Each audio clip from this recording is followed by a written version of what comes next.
दोस्तों, सनातन धर्म में तुलसी माता को केवल एक पौधा नहीं, बल्कि परम पवित्र और दिव्य शक्ति का स्वरूप माना गया है। स्वयं भगवान श्री हरि विष्णु ने तुलसी की महिमा का गुणगान किया है। वे कहते हैं, जिस प्रकार देवी लक्ष्मी से वैकुंठ को वैभव प्राप्त है, उसी प्रकार तुलसी से वैकुंठ को पावनता प्राप्त होती है। जहाँ जहाँ तुलसी का वास होता है, वहाँ दुष्टता, अपवित्रता और नकारात्मक ऊर्जा कभी नहीं ठहर सकती। ऐसा स्थान स्वयं पुण्य भूमि बन जाता है। तुलसी माता न केवल वातावरण को शुद्ध करती हैं, बल्कि वहाँ दिव्य ऊर्जा की निरंतर वर्षा होती रहती है।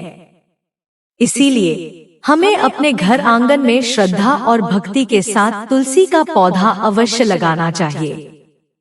यह केवल एक परंपरा नहीं, बल्कि ईश्वर से जुड़ने का एक साधन है, जो हमारे जीवन को सात्विकता, शांति और शुभता से भर देता है। चलिए जानते हैं एक बेहद सुंदर और प्राचीन कथा, जिसे भगवान श्री कृष्ण ने खुद देवी सत्यभामा को सुनाया था। दोस्तों, बात उस समय की है जब देवी सत्यभामा एक दिन भगवान श्री कृष्ण के पास आईं। उन्होंने बड़े प्यार से पूछा, स्वामी, आपने मुझे तुलसी के पौधे को जल देने का महत्व तो समझाया था, लेकिन एक बात मैं जानना चाहती हूँ।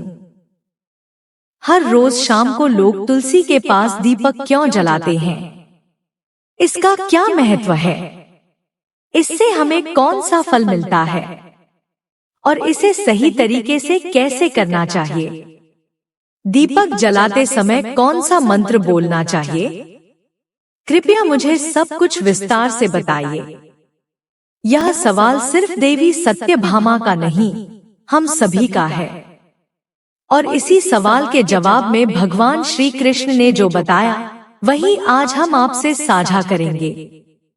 भगवान श्री कृष्ण मुस्कुराते हुए देवी सत्यभामा से कहते हैं, हे देवी, आज तुमने जो प्रश्न किया है, वह न केवल तुम्हारी जिज्ञासा है, बल्कि समस्त संसार के कल्याण का मार्ग प्रशस्त करने वाला प्रश्न है। तुमने दीपक जलाने के महत्व को जानना चाहा है, और उससे पहले मैं तुम्हें एक पुरानी और दिव्य कथा सुनाना चाहता हूँ। यह वही कथा है जिसमें छुपा है तुलसी के समीप दीप प्रज्वलन का रहस्य, उसका फल और उसकी अद्भुत शक्ति। हे देवी, इस कथा को मन लगाकर सुनो, क्योंकि इसे सुनने मात्र से ही मनुष्य को ऐसा पुण्य प्राप्त होता है, मानो उसने 100 वर्षों तक नित्य तुलसी के चरणों में दीपक अर्पित किया हो। यह कोई साधारण कथा नहीं, बल्कि उस पवित्र परंपरा का मूल है, जो हर संध्या हमारे जीवन में उजियारा और शुभता लाती है। देवी सत्यभामा कहती है, हे प्रभु, मैं कथा को सुनने के लिए उत्सुक हूँ। कृपया आप इस कथा को मुझे सुनाइए। मैं इस कथा को ध्यानपूर्वक सुनूंगी। तब भगवान श्री कृष्ण देवी सत्यभामा को वह कथा सुनाने लगते हैं। भगवान श्री कृष्ण देवी सत्यभामा से कहते हैं, हे देवी, यह एक बहुत पुराने समय की बात है। दक्षिण दिशा में तुंगभद्रा नाम की एक विशाल और पवित्र नदी बहती है। उसी नदी के किनारे एक सुंदर नगर बसा था, जिसका नाम था हरिहरपुर। यह नगर शांत, समृद्ध और धर्मपरायण लोगों का स्थान था। इसी नगर में हरि दीक्षित नाम के एक विद्वान ब्राह्मण रहते थे। वे बहुत ही सज्जन, चरित्रवान और धर्म के मार्ग पर चलने वाले व्यक्ति थे। वेद शास्त्रों का गहरा अध्ययन किया था उन्होंने, और हमेशा सत्य व सेवा के पथ पर चलते थे। हरि दीक्षित की एक पत्नी थी, लेकिन उसका स्वभाव बहुत ही विपरीत था। लोग उसे दुराचारी कहकर बुलाते थे, क्योंकि उसके आचरण और व्यवहार में प्रेम, सम्मान या मर्यादा का कोई स्थान नहीं था। वह हमेशा अपने पति को अपमानित करती, कठोर और तिरस्कार भरे शब्द बोलती। वह न तो उनके लिए भोजन बनाती, न ही कभी प्रेम से बातचीत करती। हर समय गुस्से और अवमानना से भरी रहती। पति के मित्र या कोई भी परिवारजन घर आते तो वह उन्हें भी अपशब्द कहकर भगा देती। उसका मन अपने पति में नहीं बल्कि बाहर के पुरुषों में लगा रहता। वह सज-धज कर गांव की गलियों में घूमती, दूसरों को आकर्षित करने की कोशिश करती। कई बार वह जंगल में किसी पेड़ के नीचे खड़ी होकर राह देखती ताकि कोई सुंदर पुरुष दिखे और वह उसके साथ समय बिता सके। उसका व्यवहार पूरी तरह मर्यादा से परे था। एक दिन हरि दीक्षित ने बहुत शांति और करुणा से अपनी पत्नी से कहा, भद्रे, मैं तुमसे कोई कठोर बात नहीं कहना चाहता, लेकिन तुम्हारा यह आचरण ठीक नहीं है। जो रास्ता तुमने चुना है वह तुम्हें केवल दुख और विनाश की ओर ले जाएगा। मैं बहुत दुखी हूँ। कृपया इन गलत आदतों को छोड़ दो और धर्म के मार्ग पर चलो। उस दिन हरि दीक्षित की बात सुनकर उसकी पत्नी और भी उग्र हो गई। उसने कटु स्वर में कहा, पता नहीं किस जन्म के पापों का फल है जो मेरा विवाह तुम जैसे निर्धन और दीन व्यक्ति से हुआ। लगता है पूर्व जन्म में कोई बड़ा अपराध किया होगा, तभी इस जन्म में मुझे ऐसा जीवन साथी मिला जो न मेरी इच्छाएं पूरी कर सकता है, न मेरे जीवन में कोई सुख ला सकता है। तुम्हारे साथ इस झोपड़ी में रहना मेरे लिए एक मजबूरी बन गया है। हर दिन भिक्षा में मिले बासी और बेस्वाद भोजन को खाना पड़ता है। अब ये दुख और नहीं सहन होते मुझसे। मैं ज्यादा दिन तक इस जीवन को नहीं झेल सकती। एक दिन मैं तुम्हें छोड़कर जरूर चली जाऊंगी। तुम्हारे साथ रहकर मेरा जीवन और भी पापमय हो रहा है। इसलिए अब मैं निर्णय ले चुकी हूँ, किसी धनी पुरुष से विवाह करूंगी और उस जीवन को जीऊंगी जिसकी मैं हकदार हूँ। हरि दीक्षित ने अपनी पत्नी से कहा, हे प्रिय, तुम इस प्रकार के अपशब्द ना कहो। इस प्रकार से अपने पति को त्यागने का विचार मन से छोड़ दो। जो स्त्री अपने पति को त्याग कर पराये पुरुष के पास जाती है उसका अहित ही होता है, उसे नरक में जाना पड़ता है। उस दुराचारी पत्नी ने कहा, नरक में तुम्हें जाना पड़ेगा क्योंकि तुम कोई काम धंधा तो करते नहीं, भीख मांग कर खाते हो और मुझे भी झूठ खिलाते हो। पत्नी को दुखी और असंतुष्ट रखने वाला पति भी नरक में ही जाता है और तुम्हारा घर कोई नरक की सजा से कम नहीं है। तुम्हारे साथ इस घर में रहने से अच्छा है मैं नरक में जाकर रहूं। इस प्रकार उस हरि दीक्षित की पत्नी ने अनेक प्रकार के कटु वचनों से अपने पति का अनादर किया और उसे अपमानित किया। श्री कृष्ण कहते हैं, हे देवी, जो स्त्री अपने पति का अनादर करती है, जो अपने पति का अपमान करती है, उसके घर में दुर्भाग्य ही आता है। पति को छोड़कर पराये पुरुष के पास जाने वाली स्त्री को नरक में दंड अवश्य ही भोगना पड़ता है। अब आगे सुनो उस दुराचारी स्त्री के साथ क्या होता है।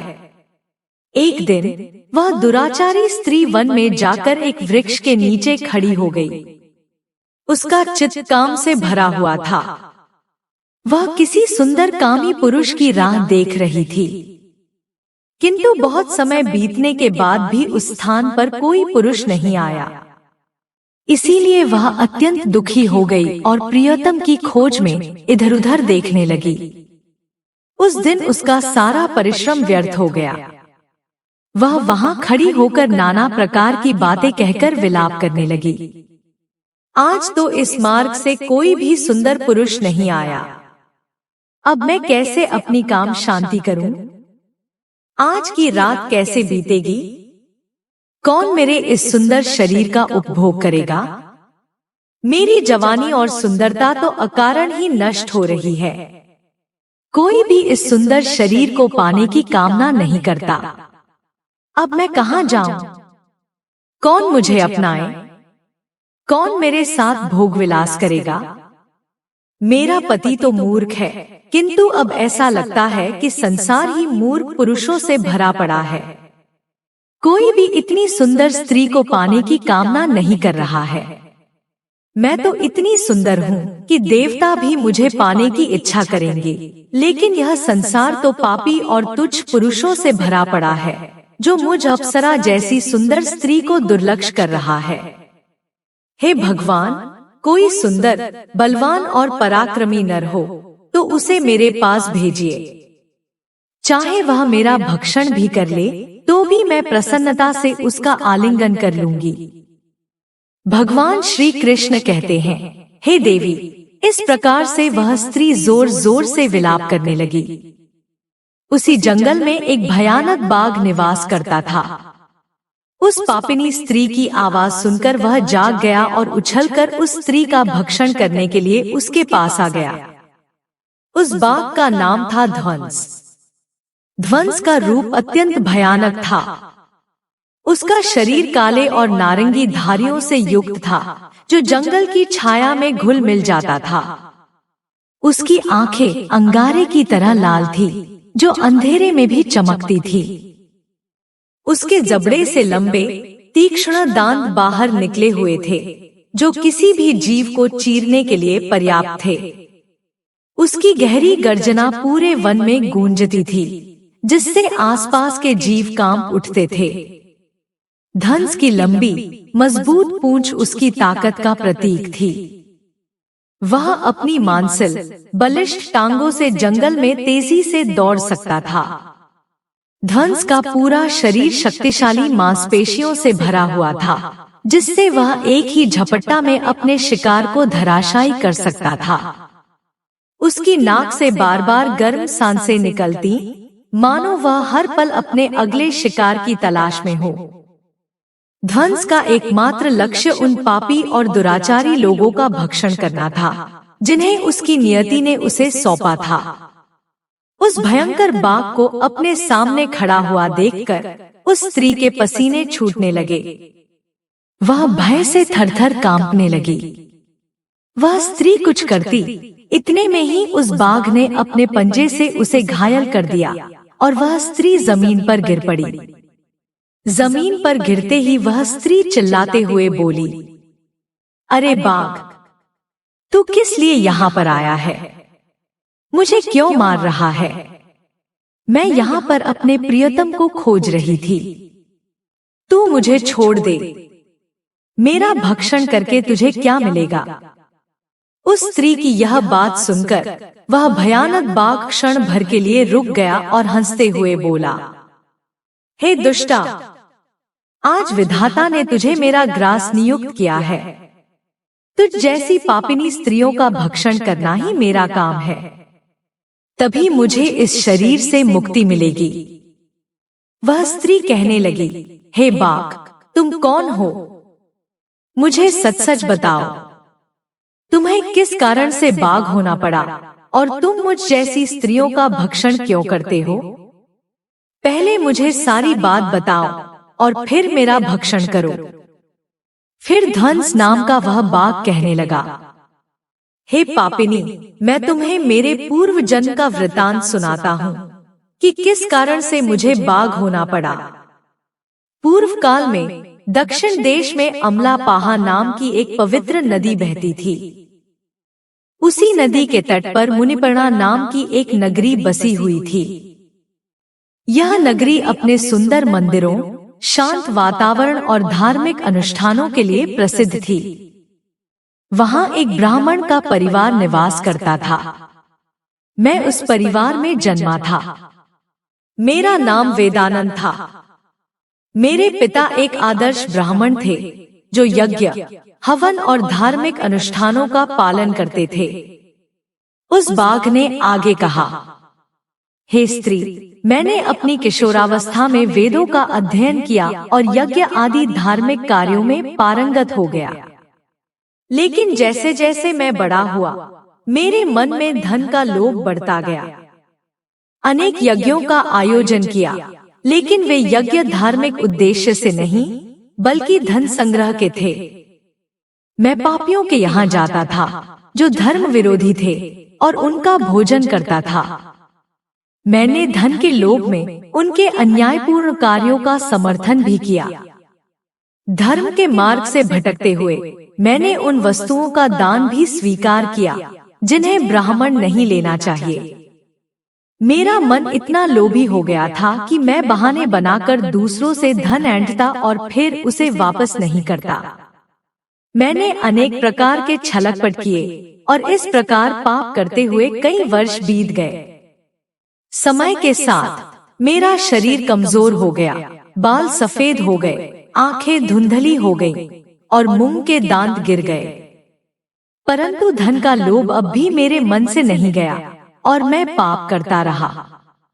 उस बाघ ने अपने दुख भरे स्वर में आगे कहा, एक दिन धन के लालच में मैं फिर से नदी के किनारे गया। वहां मैंने अन्य धूर्त ब्राह्मणों के साथ मिलकर लोगों को ठगा। हम सभी ने झूठे मंत्रों का उच्चारण किया और बिना विधि विधान के ही देवी देवताओं का पूजन किया। इसका उद्देश्य केवल अधिक से अधिक धन दान में प्राप्त करना था। हमने लोगों को धर्म के नाम पर धोखा दिया। उस दिन मैंने बहुत सारा धन जमा कर लिया था। मन में संतोष तो था, लेकिन शायद ईश्वर को कुछ और ही मंजूर था। मैं उसी दिन शाम को नदी के किनारे बैठा हुआ था, शांत वातावरण में, जब एक कमजोर, बीमार और भूखा कुत्ता मेरे पास आकर कुछ खाने की उम्मीद में मुझे देखने लगा। लेकिन उस समय मेरा मन क्रोध और घमंड से भरा हुआ था। मैंने उसे झिड़क दिया, दुत्कार कर भगा दिया। पर उस निरीह प्राणी ने शायद डर या पीड़ा में मुझे काट लिया। मैं एकदम तड़प कर जमीन पर गिर पड़ा। शरीर कांपने लगा और फिर कुछ ही पलों में मेरी सांसें थम गईं। मेरे प्राण जैसे ही शरीर से निकले, उसी क्षण दो रहस्यमयी आकृतियां मेरे सामने प्रकट हुईं। वे यमलोक के दूत थे, गहरे काले, भयानक मुख वाले, और उनके हाथों में लोहे की जंजीरें थी। उनके तेज और डरावने रूप को देखकर मेरी आत्मा तक कांप उठी। उन्होंने बिना कुछ बोले मुझे पकड़ लिया और यमपुरी की ओर ले चले। थोड़ी ही देर में हम यमराज के दरबार में पहुंचे। वहां का दृश्य अलौकिक था, शांत लेकिन न्यायपूर्ण वातावरण। यमराज अपने सिंहासन पर विराजमान थे, तेजस्वी और गंभीर। उन्होंने अपने समीप खड़े चित्रगुप्त को आदेश दिया, इनके जीवन के कर्मों का लेखा जोखा प्रस्तुत करो। उस क्षण मुझे पहली बार एहसास हुआ कि जो भी हम इस धरती पर करते हैं, चाहे अच्छा हो या बुरा, वह सब कहीं न कहीं लिखा जा रहा है और अंत में हर किसी को उसका परिणाम भोगना ही पड़ता है। चित्रगुप्त ने बड़े ही गंभीर स्वर में कहा, हे धर्मराज, यह ब्राह्मण, जिसका नाम वेदानंद था, ने अपने जीवन में घोर पाप किए हैं। इसने धर्म के नाम पर लोगों को ठगा, झूठे मंत्रों का उच्चारण कर यज्ञ किए और भगवान का अपमान किया। यह धन के लालच में धर्म से दूर हो गया। इसने कभी भी धर्म का पालन नहीं किया। इसीलिए यह पापी ब्राह्मण नरक जाने के योग्य है। फिर यमराज ने अपने दूतों को आदेश दिया, इस पापी को नरक की अग्नि में डाल दो। यह वहां जाकर अपने कर्मों का फल भोगे। इसके बाद मुझे नरक की भयंकर अग्नि में डाल दिया गया। वर्षों तक मैंने वहां की यंत्रणा सहन की। मेरी आत्मा को भयंकर पीड़ा सहनी पड़ी। अनेक वर्षों की सजा के बाद मेरे पापों के कारण मुझे बाघ का शरीर प्राप्त हुआ और मैं इस दुर्गम वन में निवास करने लगा। धंस ने अपनी कहानी को समाप्त करते हुए कहा, अपने पूर्व जन्म के पापों का प्रायश्चित करते हुए मैंने संकल्प लिया कि मैं कभी भी महात्मा, साधु, पुरुष या सती स्त्रियों का भक्षण नहीं करूंगा। मैं केवल उन पापियों, दुराचारी और कुलटा स्त्रियों का ही भक्षण करता हूँ जिन्होंने अपने जीवन में अधर्म के मार्ग पर चलकर दूसरों को दुख दिया है। मुझे विश्वास है कि ऐसा करने से मुझे मेरे पापों से मुक्ति मिलेगी और मैं इस शरीर से जल्द ही मुक्त हो जाऊंगा। श्री कृष्ण कहते हैं, हे देवी, इस प्रकार से उस बाघ ने अपने पूर्व जन्म का वृत्तांत सुना दिया और उस स्त्री से कहने लगा, हे पापिनी, तेरे आचरण से तू उल्टा दिखाई पड़ती है। अपने पति को छोड़कर तू इस वन में अन्य पुरुषों के साथ भोग विलास करने के लिए आई है। इसीलिए आज तू मेरा ग्रास अवश्य बनेगी। इतना कहकर उस बाघ ने अपने तीक्ष्ण नखों से उस पापी स्त्री को मारकर उसे खा लिया और फिर वह बाघ उस स्थान से चला गया। उस स्त्री की मृत्यु के बाद उस स्थान पर यम के 2 दूत प्रकट हुए और उस पापिनी स्त्री को उठाकर यमपुरी में ले गए। वहां पर उसे यमराज के सामने खड़ा किया गया। फिर चित्रगुप्त ने उस स्त्री का लेखा जोखा निकालते हुए यम से कहने लगे, हे धर्मराज, यह स्त्री तो अत्यंत पापिनी है। इसने घोर पाप किए हैं। इसने व्यभिचार किया है। इसने अपने पति की कभी सेवा नहीं की। अपने पति को भूलकर पराये पुरुषों के संग भोग विलास किया करती थी। उसके पापों को सुनकर यमराज अत्यंत क्रोधित हो गए और उन्होंने उस स्त्री को अग्नि से भरे हुए कुंडों में डालने का आदेश दिया। यमराज के आदेश को सुनकर वह स्त्री अत्यंत भयभीत हो गई और फिर वह दुराचार स्त्री यमराज से कहने लगी, हे धर्मराज, कृपया मुझे मेरे पापों के लिए क्षमा करें। मैंने यह अनजाने में पाप किए हैं। कृपया मुझे प्रायश्चित का अवसर प्रदान करें। यमराज कहते हैं, हे स्त्री, तुमने जो पाप किए हैं वे निंदनीय हैं। तुम्हारे पापों के लिए कोई प्रायश्चित नहीं है।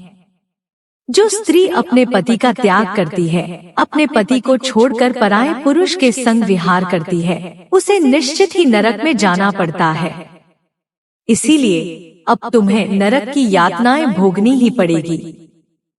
फिर यमराज ने अपने दूतों से कहा, हे दूतों, इस पापी स्त्री को ले जाओ और इसे भयंकर नरकों में डाल दो। यह उसी के योग्य है। फिर यम के दूत उस स्त्री को नरक में ले जाते हैं। फिर अनेक वर्षों तक उसे जलते हुए तेल के कुंड में पकाया गया। फिर उसे निकालकर रौरव नामक नरक में डाल दिया गया। इस प्रकार से उसे अनेक वर्षों तक अलग अलग नरकों में डाला गया। नरक में कष्ट भोगने के बाद वह महापापिनी स्त्री पुनः पृथ्वी लोक पर आकर चांडाल के रूप में उत्पन्न हुई। चांडाल के घर में जन्म लेकर वह फिर से अनेक पाप करने लगी, व्यभिचार करने लगी, अनेक पापी पुरुषों के संग विहार करने लगी। फिर कुछ समय बाद पूर्व जन्म के पापों के कारण उसे कोढ़ का रोग हो गया और वह भयानक पीड़ा सहन करने लगी। उसका अंग अंग जलने लगा, उसके नेत्रों में पीड़ा होने लगी। इस दुख को सहन करती हुई वह दिन बिताने लगी। फिर एक दिन वह तीर्थ में स्नान करने के उद्देश्य से अंतपुर में चली गई। वहां पर वह एक आश्रम के बाहर निवास करने लगी। उस आश्रम में एक तुलसी का पौधा था। अन्य स्त्रियों को वहां पर तुलसी के पास दीपक जलाते हुए देखकर उस पापी स्त्री को बड़ा आश्चर्य हुआ। फिर एक दिन वहां पर निवास करने वाले एक साधु से उस स्त्री ने पूछा, हे साधु महाराज, यह कौन सा पौधा है और यह स्त्रियां इसके नीचे दीपक क्यों जला रही हैं? तब उस साधु ने कहा, हे कल्याणी, यह अत्यंत पवित्र तुलसी का पौधा है। इसके दर्शन करने मात्र से ही संकटों का नाश होता है। इस तुलसी को जल देने से देवी देवताओं की कृपा प्राप्त होती है तथा इस पवित्र पौधे के पास दीपक जलाने से समस्त पाप नष्ट होते हैं। उस साधु की बात सुनकर उस स्त्री को बड़ी प्रसन्नता हुई और उसने साधु से कहा, हे साधु महाराज, यदि कोई अत्यंत पापिनी स्त्री भी इसके पास दीपक जलाएगी तो उसके पाप नष्ट होंगे क्या? वह साधु कहते हैं, हे पुत्री, यह सत्य है। यदि किसी स्त्री ने घोर पाप भी किए हो तब भी उसके पाप नष्ट होते हैं। उसके सभी जन्मों के पाप भी तुलसी के पास दीपक जलाने से नष्ट होते हैं। किंतु हे पुत्री, तुम कौन हो और किस कारण से यह प्रश्न पूछ रही हो? वह स्त्री कहती है, हे साधु महाराज, मैं महापापिनी हूँ। मैंने व्यभिचार किया है तथा अनेक प्रकार के पाप किए हैं। मेरे पापों के कारण ही मेरी ऐसी दुर्दशा हुई है। कृपया मुझे पापों से मुक्ति का उपाय बताइए। साधु कहते हैं, हे पुत्री, अब से तुम नित्य इस तुलसी के पास दीपक जलाओ। तुम्हारे समस्त पाप और दोष समाप्त हो जाएंगे। उस साधु की बात सुनकर उस पापी स्त्री ने भी वही किया। उसने तुलसी के पौधे के पास एक दीपक जला दिया। इस प्रकार से वह स्त्री नित्य उसी स्थान पर तुलसी के पास दीपक जलाने लगी।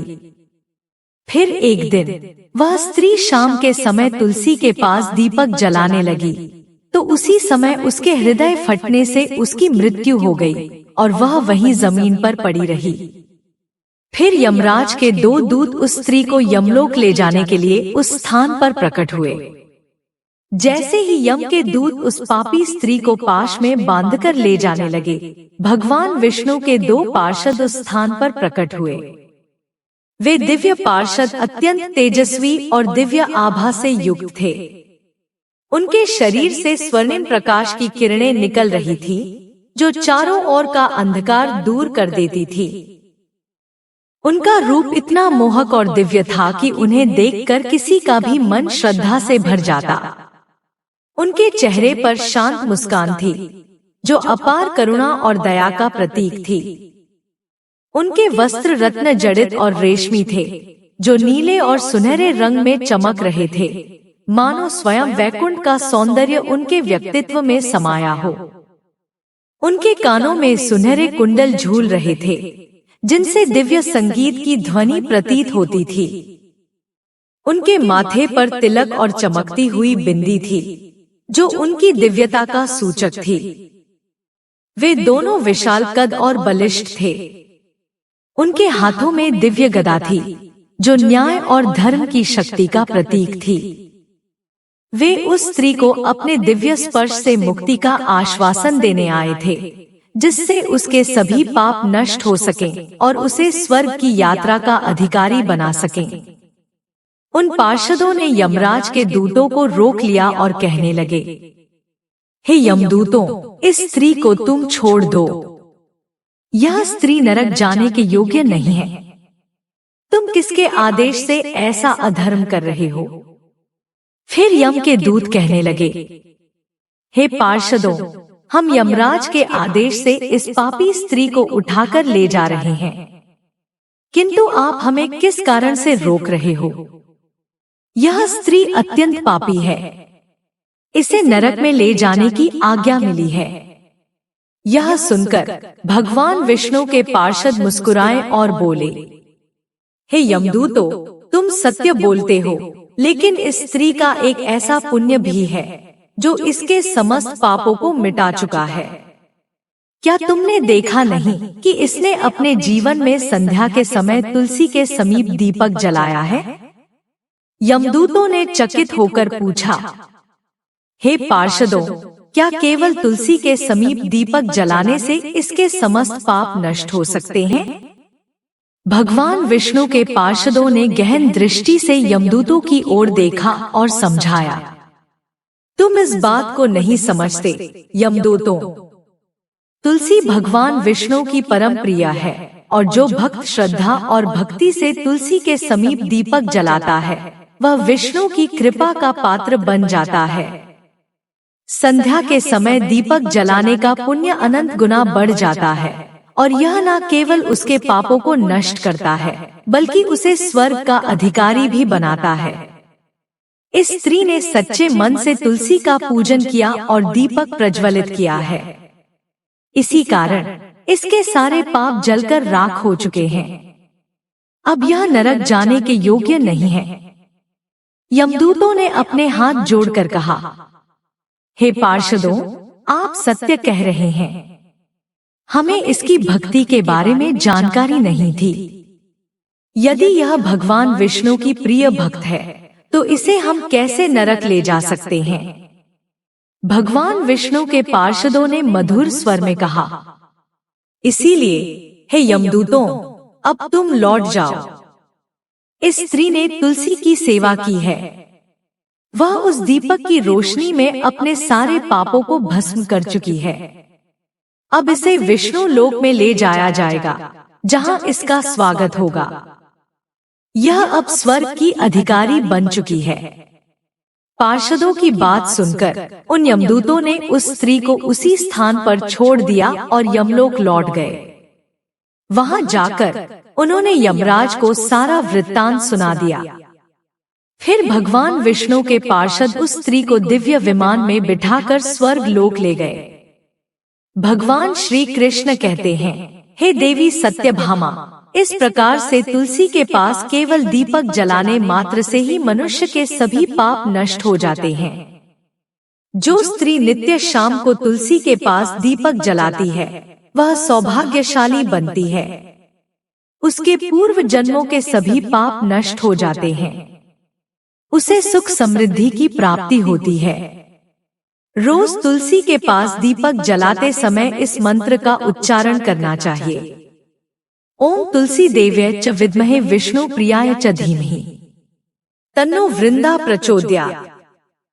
श्री कृष्ण कहते हैं, हजारों अमृत के घड़ों से नहलाने पर भी श्री हरि को उतनी तृप्ति नहीं होती जितनी वे मनुष्यों के द्वारा तुलसी का एक पत्ता चढ़ाने से प्राप्त करते हैं।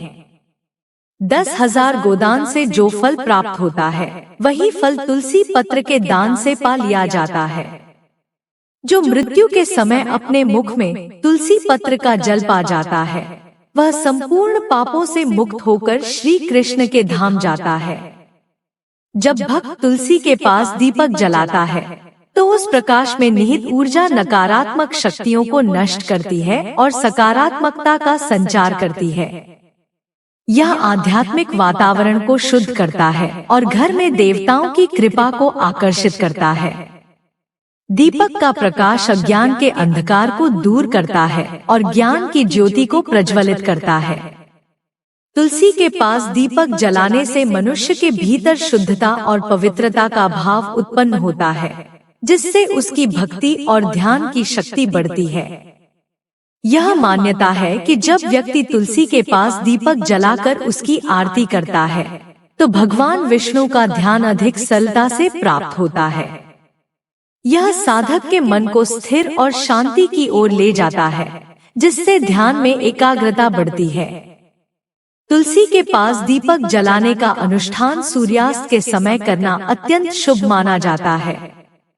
इस समय दीपक जलाकर तुलसी माता की आरती की जाती है और भगवान विष्णु का स्मरण किया जाता है। इसे करने से विशेष पुण्य प्राप्त होता है। प्रतिदिन संध्या समय में तुलसी के पास दीपक जलाते समय नमो भगवते वासुदेवाय मंत्र का जाप करना चाहिए। यह मंत्र घर की नकारात्मकता को दूर करता है और भगवान विष्णु की कृपा प्राप्त करता है। तुलसी के पास घी या तिल के तेल का दीपक जलाना शुभ होता है। घी का दीपक अधिक पवित्र माना जाता है, लेकिन यदि संभव ना हो तो तिल के तेल का दीपक भी जलाया जा सकता है। तिल के तेल का दीपक नकारात्मक ऊर्जा हटाने में सहायक होता है। ऐसा कहा गया है कि जो भक्त प्रतिदिन तुलसी के पास दीपक जलाता है, उसे 7 जन्मों तक पुण्य मिलता है और वह कभी भी दरिद्रता का सामना नहीं करता। उसके घर परिवार में हमेशा सुख, शांति और खुशहाली बनी रहती है। धार्मिक ग्रंथों में वर्णित है कि तुलसी के पास दीपक जलाने से पितृदोष, ग्रह दोष और काल सर्प दोष जैसी बाधाएं भी दूर हो सकती हैं। इस उपाय से घर में नकारात्मक ऊर्जा का नाश होता है और सकारात्मक ऊर्जा का संचार होता है। तुलसी के पास दीपक जलाने से आत्मा की शुद्धि होती है और यह जन्म जन्मांतर के पापों का नाश करता है। इससे आत्मा को शांति मिलती है और व्यक्ति को सद्गति प्राप्त होती है। यह भी कहा गया है कि यदि कोई व्यक्ति जीवन के अंतिम दिनों में तुलसी के पास दीपक जलाकर भगवान का स्मरण करता है, तो उसे मृत्यु के बाद यमदूतों का भय नहीं रहता और उसे सीधे भगवान के धाम में स्थान मिलता है। तुलसी के पास दीपक जलाने से देवी लक्ष्मी का आशीर्वाद मिलता है, जिससे उसके जीवन में कभी आर्थिक संकट नहीं आता और हमेशा समृद्धि का वास रहता है। तो दोस्तों, इस प्रकार से भगवान श्री कृष्ण ने तुलसी के पौधे के पास दीपक जलाने का महत्व बताया है। आपको यह कथा कैसी लगी? कृपया कमेंट करके जरूर बताएं। जानकारी अच्छी लगी तो वीडियो को लाइक जरूर करें। कमेंट में जय श्री कृष्ण, जय मां तुलसी जरूर लिखें। साथ ही चैनल को सब्सक्राइब करें। आप सभी का धन्यवाद।